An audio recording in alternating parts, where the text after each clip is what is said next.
From Saturday to Sunday, large-scale anti-war rallies erupted across Germany.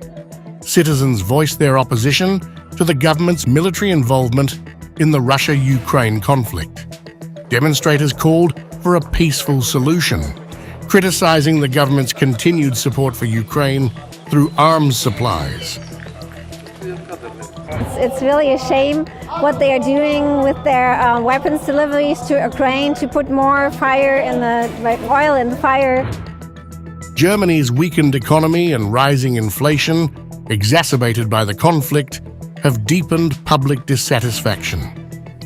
Many Germans are increasingly opposed to further military involvement.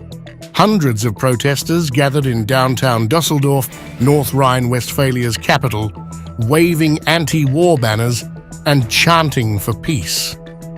The rallies transcended anti-war sentiments, appealing to international leaders for conflict resolution through dialogue. We want peaceful, good relations with all our neighbors in Europe and all in the world. And also Russia, I think, is part of Europe as well, but also we want good Eurasian relations. But this government kind of ended all diplomatic activities. The July NATO summit announcement that the US will deploy long-range missiles in Germany by 2026 has intensified public unease. Protesters fear that such actions could escalate the conflict and make Germany a target for Russian retaliation. Long-range missiles on German soil will further escalate the conflict with Russia and will make Germany a target for Russian bombs in case this war with Russia escalates even further. In a parallel political development, the far-right Alternative for Germany celebrated a historic victory in Thuringia's state election on Sunday, marking its first win in the country's east. We want to govern, and as the strongest force, we also have the right to govern. Projections showed AfD securing 32 to 33% of the vote in Thuringia, ahead of the centre-right Christian Democratic Union, which garnered about 24%. In Saxony, AfD was close behind CDU with 30.6, 31.4% of the vote.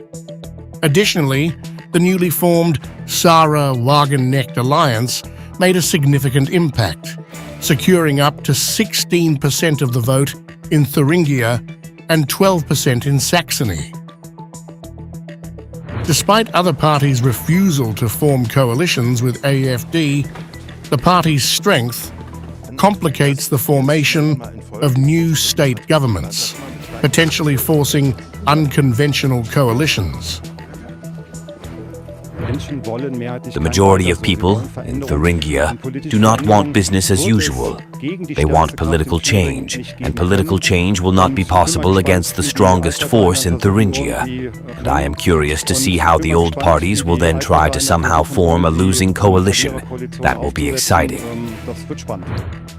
The AfD party has set its sights on the German federal elections following its victory.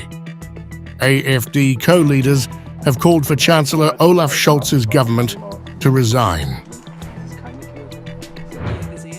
Voters want new elections in the federal government too. We are preparing for this, and accordingly, Chancellor Olaf Scholz should draw the consequences and, together with his coalition partners, pack his bags and vacate the chairs. These developments highlight a growing dissatisfaction with Germany's current politics. Citizens are increasingly seeking peace in foreign policy and change in domestic governance.